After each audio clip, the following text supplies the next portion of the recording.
你生病了，他都不来陪你吗？人来人往的医院里，我挂着点滴，坐在角落。闺蜜替我交完费，坐在一旁打抱不平。这几年痛经越发严重了，医生说我之前流过几次产，以目前的身体状况，不适合怀孕。我叹了口气，打开手机，想给顾渊泽打个电话。不出意外，通话繁忙。又在忙工作吗？闺蜜不满地嘟哝，老婆都这样了，还忙？我牵强地笑了笑，镜子里的脸毫无气色。你还记得沈怡吗？沈怡，就是那个追了顾渊泽7年，没追上，还总被顾渊泽骂的那个。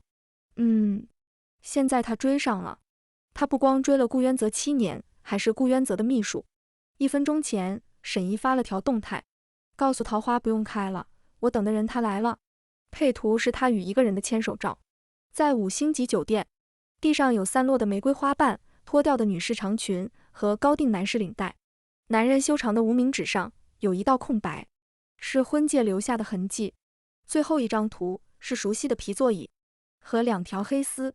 不少人羡慕我年少时押对了宝，才能在顾渊泽功成名就后换来他一心一意。可现实是，顾渊泽出轨了。从医院出来的时候，接近傍晚，我接到了顾渊泽打来的电话。怎么啦？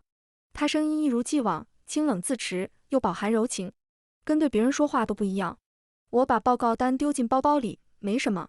今晚我不回家，顾渊泽说。可是今天是我的生日，算起来，我们竟然已经认识20年了。他给我过了19年的生日，今年却不记得了。我突然很想哭，顾渊泽，今天是我的生日，能不能现在来找我？那头传来窸窸窣窣、布料摩擦的声音。片刻后，他说好。他亲自开车来了。这么多年过去，顾渊泽越发锋芒内敛，举手投足叫人移不开眼睛。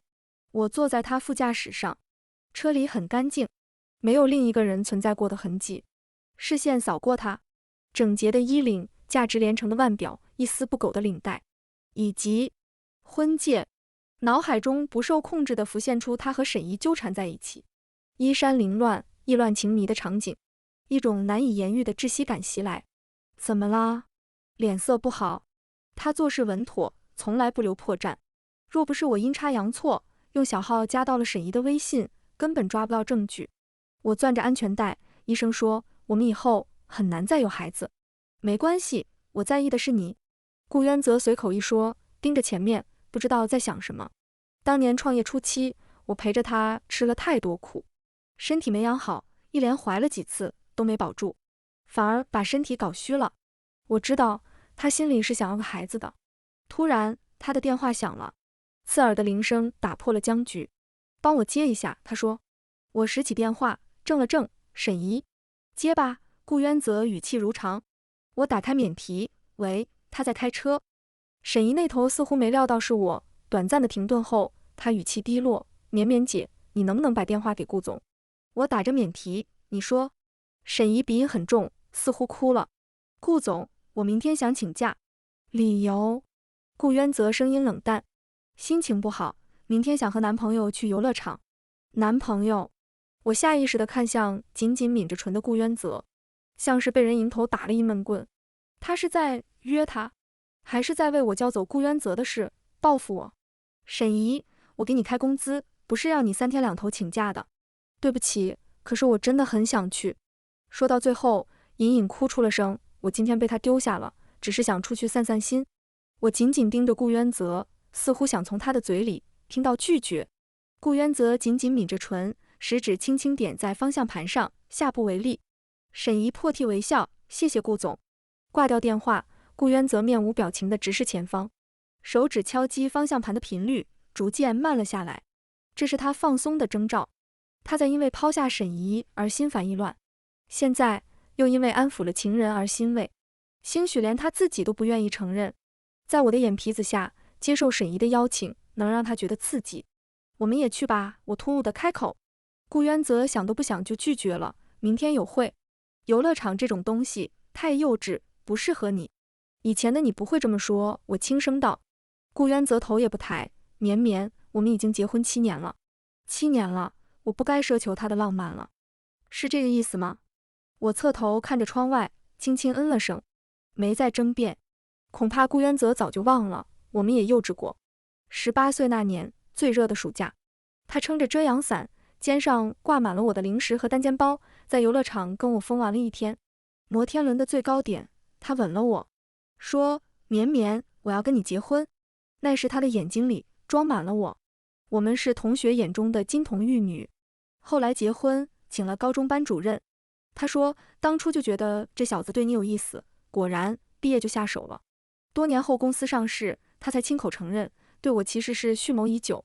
其实我至今想不通，爱情是不是个值得让人豁出生命的东西？我们结婚的第5年，沈怡成了顾渊泽的秘书。我在总裁办公室里撞见沈怡跟顾渊泽撒娇：“顾总，你妻子有我可爱吗？”顾渊泽冷淡嘲讽：“你配跟他比？”我渐渐放下心来。又过了2年，在我快要忘掉这个人的时候，偶然用小号加到了沈怡的微信。从此，噩梦开始了。他朋友圈呈现的世界与顾渊泽告诉我的完全不同。那个嘴里说着讨厌沈怡的男人，会纡尊降贵，为他拎着高跟鞋走在马尔代夫的沙滩上，会在跨年夜把我的电话屏蔽掉，陪他看新年钟声响起时夜空中绽放的第一朵烟花。到头来，他却连我的生日都不记得了。爱情兴许就是谁都可以。顾渊泽晚饭后去了阳台打电话，桌子上仓促买来的生日蛋糕一口未动。我盯着他，看见手机微光照出了他的侧脸，眼底溢出了柔情。那是年轻时的顾渊泽看我时才会有的样子。我没有说什么，默默收拾了碗筷。第2天，只身去了游乐场。我们毕业很多年了，游乐场也翻新了无数次，唯独我坐过的摩天轮还保留着原来的样子。顾渊泽，下次能不能先陪我？沈怡穿了件白裙子，挽着顾渊泽的胳膊，委屈至极。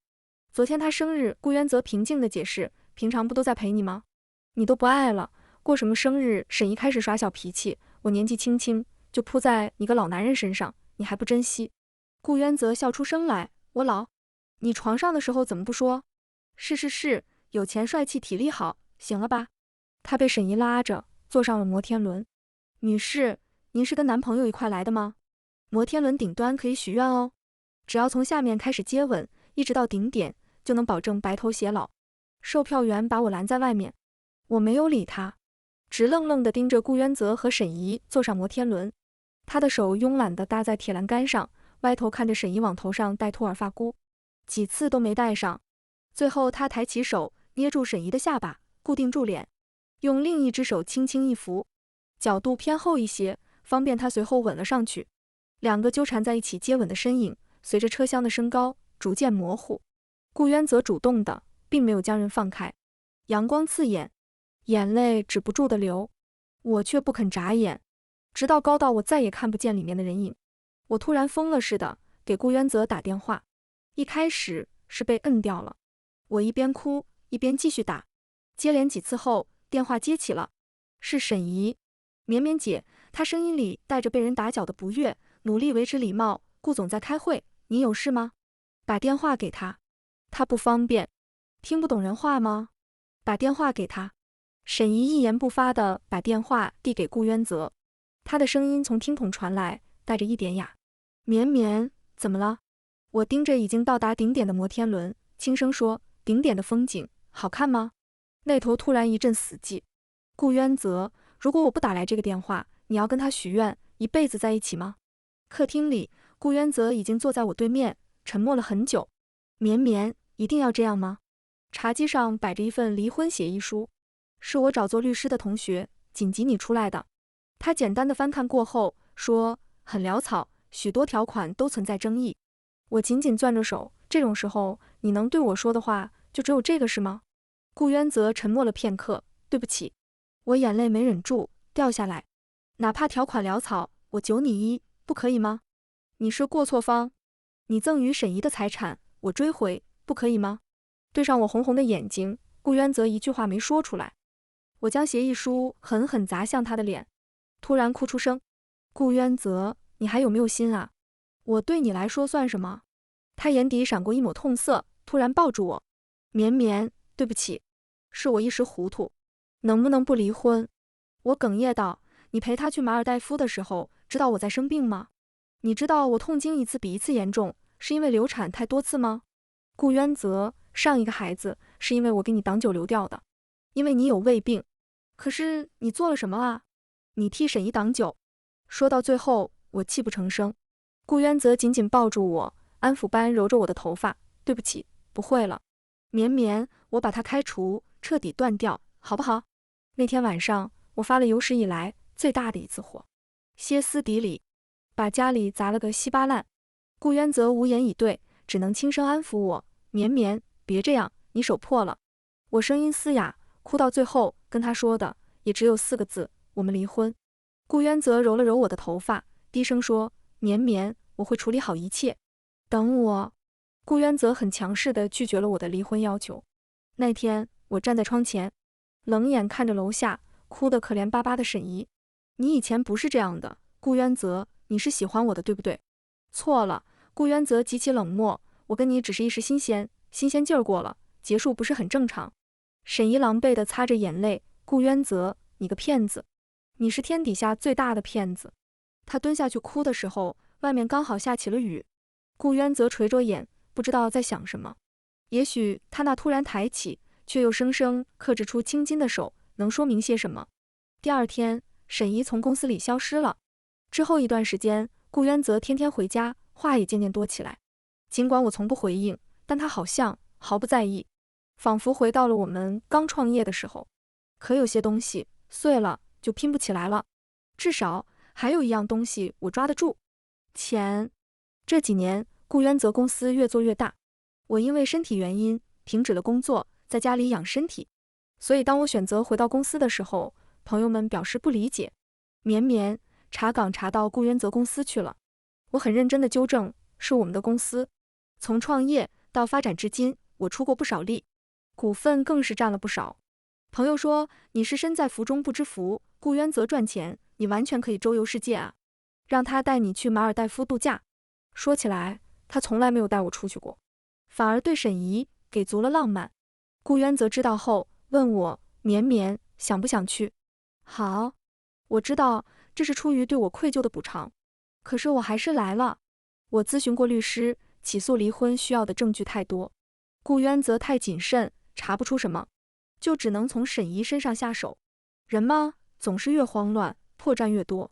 比如，顾渊泽带着我去重游他们的故地。出发前，沈姨来找过我。真以为你赢了吗？沈姨笑着，她离不开我的，或早或晚都会回到我身边。其实你该知道，没有任何一条法律会管制人的感情。我们相爱，没有罪。我一个字都不想听，你可以让顾渊泽离婚，只要他肯。如果没什么事，我们要去度假了。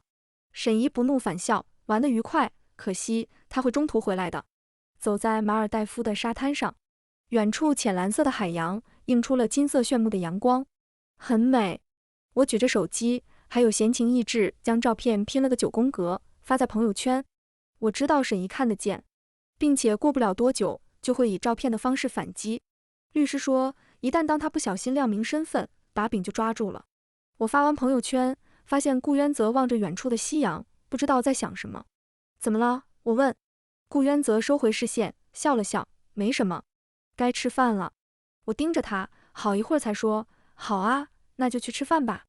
不远处传来一个年轻女生欢快的笑，她赤脚踩在沙滩上，对后面的男人说，快点，我们要追赶夕阳。顾渊泽脸上有瞬间的失神，我默默地收回目光，扔掉手中的贝壳。看，哪怕景色再美，也不是第一次了。他的心里住进了更美的景色。今晚，顾渊泽喝了一些酒，我也有些醉了，靠着软枕，望向无边的大海。在顾渊泽准备吻上我的时候，我突然微微侧开了去。顾渊泽愣住了，声音发哑，绵绵，怎么了？今晚跟我说说话吧。好。其实我也不知道劝了顾渊泽多少酒，人在喝醉的情况下很容易真情流露。律师说过，如果他能写下悔过书会更好。顾渊泽吻着我的耳朵，你从小身体就不好，生病那次我背着你走了2公里到医院。我平淡地说，是呀，那时候觉得自己真的很幸运，有人爱我，以后也会。他说，顾渊泽永远爱苏眠。温柔的风吹进了窗纱，盖不住谎言的虚伪。我跟他说，顾渊泽，再给我唱一首歌吧。18岁的顾渊泽唱歌很好听，可以当着全校人的面大大方方的给我唱情歌。后来有了身份和地位后，他就不唱了。唱哪首？他笑起来。就表白那首吧。我起来，坐在阳台上，温柔的晚风吹起了头发。闭上眼，我仿佛回到了18岁，顾渊泽跟我表白的那个夏天。那时的我，坚信着我们白头到老的誓言。茶几上的手机屏幕亮了，我看到了沈怡给我发来一条消息：我怀孕了。顾渊泽的，你抢不走他的。风不知什么时候停了，歌声也停了，都没有唱完。我回头看着站在黑暗里捏着手机的顾渊泽，明白有些事情终归是回不去了。他说：绵绵，公司有事情，我得回去了。对于我一个人度假回来的事，大家都表示不解。你跟顾渊泽闹矛盾了？我总是温柔的笑笑，没有啊，我们挺好的。顾渊泽比以前对我更好，只因为那天我对着一群幼儿园放学的孩子哭了。顾渊泽抱住我，语气歉疚：绵绵，是我对不起你。我抓住了他的领带，顾渊泽，以后再也不要做对不起我的事。他们都说我变了，在顾渊泽面前是柔弱的小白兔，在职场上却干练得很，完全看不出做过全职太太的样子。只有我自己知道，夜深人静躲在被子里，紧咬牙关给自己鼓劲的时候有多难熬。我没有时间了，这段关系就像温水煮青蛙，时间太久，久到我退化掉了在社会上生存的能力。顾渊泽，今晚陪我去听演唱会吧。下班时间，我把票给他，蹲了好久才抢到的，我想你陪我去。顾渊泽面露难色，因为今天是他陪沈怡产检的日子。我一脸面露失落，怎么了？是有什么事情吗？其实我自己去也可以的。没事，顾渊泽打断我，我陪你。其实我挺喜欢听演唱会，谁的都喜欢，不然当年也不会被顾渊泽的一首歌打动。一整晚的时间，我攥着荧光棒，在人海里疯狂地尖叫呐喊。顾渊泽捧着手机，在旁边坐立难安。我看出来了，沈怡在跟他闹脾气，可是我没有理。演唱会结束后，我们牵着手走在林荫道上，四周散开的观众很多，大部分都是三口之家。我笑着说：顾渊泽，其实我18岁的时候就想过，年轻的时候你陪我听演唱会，再老一老，就是你跟孩子陪我听演唱会。如果我们有个孩子，今晚会跟他们一样幸福。顾渊泽握着我的手突然一紧，绵绵，他的声音里饱含着太多的情绪。我回头，笑容很灿烂。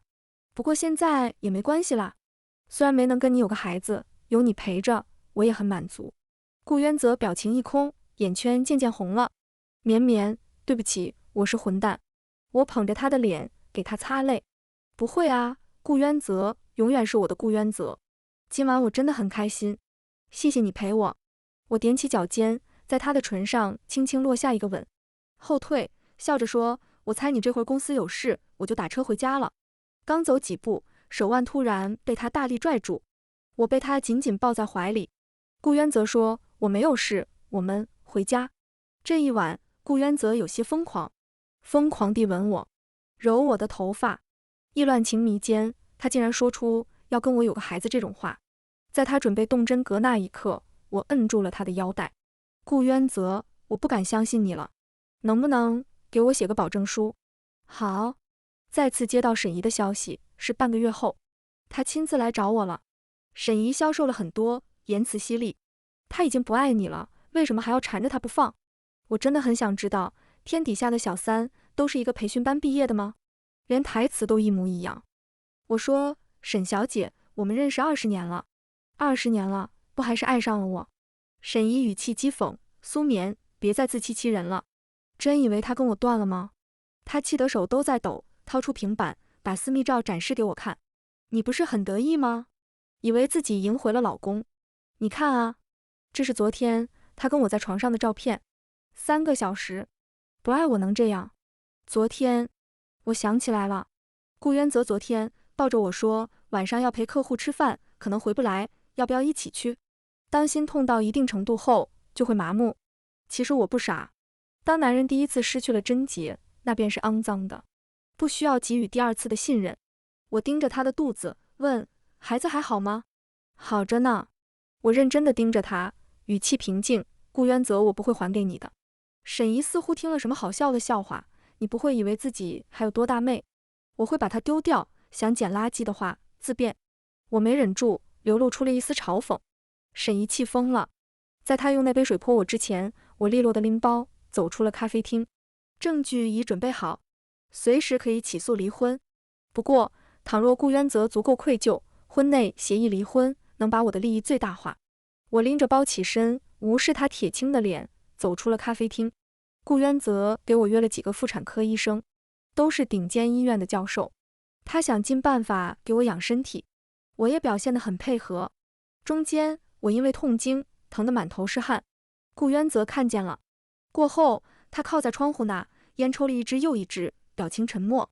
他说：“对不起，绵绵，我不知道你以前这么痛苦。”我笑着摇了摇头，没关系啊，有你爱我就够了。其实看着这样挣扎的顾渊泽，我心里五味杂陈，不知道18岁的顾渊泽看到如今的自己该怎么想。他陪我逛过几次街，我站在橱窗前，对着他给沈怡买过的限量款，遗憾道：“我也好想有一双。”橱窗中映出顾渊泽灰暗的脸，他知道货已售罄，再也买不到了。他把最后一双鞋子送给了沈怡，当她的生日礼物。乖，我们再看看别的。我被他拉着往前走。我说：“顾渊泽，我挺喜欢他们家广告语的，有的礼物只能送一次，你送了我就不要送给别人了。”顾渊泽声音艰涩：“不会有别人的。”我在他的眼中不再是死气沉沉的，变得越来越鲜活。顾渊泽时常盯着我出神：“你看什么？”“没什么，想到了你年轻时候的样子。”顾渊泽眼神中充满温柔：“绵绵，我爱你。”彼时我正抱着电脑，盘腿坐在沙发上。那你跟我说说，这个地方该怎么弄？笨啊，很简单。顾渊泽揽着我，开始帮我解决工作中的问题。正如当年，他支招头，趴在课桌旁帮我解数学题。这天傍晚，我和顾渊泽下班的时候，被带着肚子的沈怡堵在门口。他眼眶通红，说：“顾渊泽，你不要我和宝宝了吗？”顾渊泽脸一沉，一把拉住我：“你瞎说什么？”我没瞎说。他咬着牙：“这里面有你的孩子，你不认了吗？”顾渊泽想拉着我上楼，我一把扶开，笑得很淡：“你先处理，我自己回去就好。”顾渊泽脸色一僵：“绵绵。”我没有理会他，上了楼。其实上次我就在地库了安了监控，监视自家车位。现在我在显示屏里看着沈怡被顾渊泽抱在怀里，默默打开了录制按钮。我以为你不要我了。不会，顾渊泽叹了口气，可是她毕竟是我的妻子。离婚就好了，沈怡说。顾渊泽摸了摸她的脸，先回去，听话。你什么时候来看我？很快。顾渊泽回来的时候，我正靠着软枕，跟同事商讨项目方案。绵绵，他喊了我一声。我静静与他对视，很久没有说话。顾渊泽动了动嘴，沈怡她男朋友跑了，精神不太好。我熬了声，笑道：“原来是这样，希望他没事。”我听够了他这些愚蠢又该死的谎话，都不如听一场真人脱口秀来的解闷。顾渊泽走过来，递给我一杯楼下买的奶茶，还是热的，你最爱的茉莉奶绿。我不喝了。我合上电脑，早就戒了。绵绵，你不相信我？没有啊，我笑着说，我们是相爱的，所以你说什么我都信。顾渊泽想说什么，却无从说起。顾渊泽，你有过后悔的事吗？我问。他眼都不眨。有。后悔跟沈怡有了交集。我也有。我后悔跟他有了交集。工作进入了最忙的阶段，我常常忙得连口水都喝不上。圣诞节那天，外面飘起了雪。顾渊泽去外地出差了。我开车走在回家的路上，电话里是顾渊泽对我的叮嘱，我不再要好好吃饭，等我回家。知道。途经一个繁忙的路口，突然一辆不知道从哪来的大货车冲过对面的绿化带，直直朝我飞来。我本能地打了方向盘，车撞在护栏上，气囊弹了出来，巨大的撞击声引起了耳鸣。好一阵儿，我没意识到自己出车祸了。电话里是顾渊泽紧迫的喊声。后来医生来了，把我抬上了担架。望着白茫茫的大雪，我想起沈怡的生日就在今天。这一刻，我决定动手了。我给顾渊泽留了份离婚协议书，彻底离开了。相信他能明白我的意思，要么签字，要么起诉离婚。苏眠消失后的1个月，顾渊则魔怔了似的，将他身边所有的亲朋好友都骚扰了个遍。因此，他出轨沈怡3年的消息顿时人尽皆知，大家纷纷感叹，欲望真是个要人命的东西。有了钱和权，就想追求刺激，最后连当初的自己都丢掉了。顾渊则撕掉了苏眠留下的离婚协议书，强撑着过了1个月。1月份的时候，顾渊则收到了远在海外的苏眠给他寄来的新的离婚协议书，条款完善了很多，看得出来他聘请了很专业的律师团队，是下定决心要跟自己离婚了。顾渊则丢下哭闹的沈怡，只身去了国外，找到了跟他关系一般的亲生父母。他们听完后说，是你背叛了婚姻，所以我们支持他的决定。走在异国他乡的街头，他看见了一对头发花白的老夫妻，相互搀扶，坐在公园的长椅上看夕阳。顾渊则突然蹲在地上，失声痛哭。直到此刻，他才意识到自己失去了什么。喜欢苏眠这件事，他做了20年。苏眠就像植物根部的护心土，他在时，它能恣意的生长勃发，去探寻更美妙的阳光。他离开了，顾渊则才察觉到从根底传来的钻心的疼，那是腐烂的先兆。失去了苏眠的顾渊则什么都不剩了。你跟妻子闹矛盾了吗？那对老夫妇看顾渊则的样子，好心问道。顾渊则哽咽道，是我犯了个很大的错误。那就去道歉，请求他的原谅。顾渊则心头一跳，似乎看到了希望。下一秒，那个头发花白的老人又笑眯眯地说，如果他还爱你的话，应该会成功的。顾渊则刚开启的心门陡然间关闭，他沉入了更最深的地狱。是啊，苏眠怎么还会爱他呢？在那无数的自欺欺人的夜晚，他抱着沈怡，纵情声色的时候，已经将刀子捅进了苏眠的心口。人怎么会爱一个伤害自己的凶手？顾渊则回了国，因为有人跟他说沈怡要生了。其实到现在，他反倒觉得厌恶。他曾说沈怡不配跟苏眠比，现在依旧如此。他不如苏眠工作能力强，不如她漂亮，不如她身材好。唯一拿得出手的主动，也在此刻变成了下贱。沈怡跟他闹，你当初爱我的时候可不是这么说的。你都不爱苏眠，还对他关怀备至，为什么不能也这样对我？顾渊则听完只是冷笑，我爱了他20年，你呢？除了几百张发骚的床照，还剩什么？这是沈怡第一次意识到，自己哪怕是以这样的方式得到了顾渊则，也不算赢。事实上，这场博弈里没有赢家。我不会跟你结婚的。顾渊则说得很清楚，孩子生下来，跟我吧。沈怡哭闹很久，换来顾渊则不耐烦地摔门离去。我从车祸中醒来后，在医院养了很久。12月份的时候，律师坐飞机来看我，我将证据资料递交给他。前一段时间辛苦你了。律师笑了笑，您是我见过少数心智强大的当事人，大部分妻子在取证阶段就崩溃了。我想了想，说如果成功追回他赠给沈怡的股份和财产，我以后在公司会有很大的话语权的。律师替我补完了接下来的话。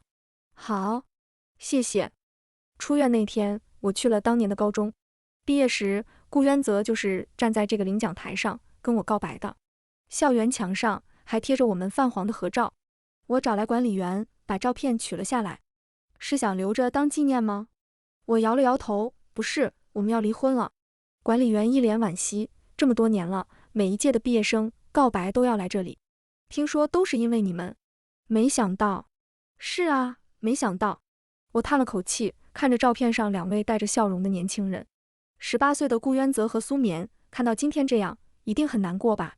从学校出来的时候，我遇见了顾渊则，他站在那儿，瘦了一大圈。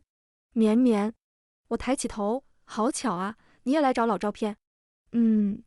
我低着头，深吸了一口气，突然轻笑一声，顾渊则，何必呢？绵绵，我不会跟沈怡结婚，孩子的抚养权我会拿过来，我们不离婚好不好？你不是一直想有一个孩子吗？我看着他，轻声问，顾渊则，你怎么会变成这样呢？他掰着我的肩膀，用了很大的力气，红着眼眶。求你了，绵绵，再给我一次机会行吗？我曾经发过誓，要一辈子对你好。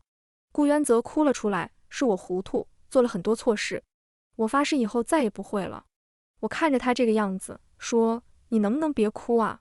你跟以前一点也不一样，我不喜欢你这个样子。”顾渊泽慌忙擦掉眼泪，绵绵，你提条件，只要我做得到，我一定。我想你陪我去放烟花。好，顾渊泽脸上一喜，刚答应下来，脸色突然就僵住了，因为他想起来当年毕业时我跟他说过的话。我说：“顾渊泽，等我们有钱了，你要陪我去放最贵最贵的烟花。”他已经陪沈怡放过了，我要的也不是一朵价值多少钱的烟花，而是回不去的青春。我们的过去，顾渊泽再也给不起了。顾渊泽泣不成声，绵绵，你不肯原谅我。我握了握他的手，是18岁的顾渊泽，原谅不了你。就这样吧，好聚好散。我离开的时候，顾渊泽一个字没说，他知道自己做过的事没法原谅了。我跟顾渊泽离了婚，财产按照我说的，我9他1。顾渊泽不同意，自愿净身出户。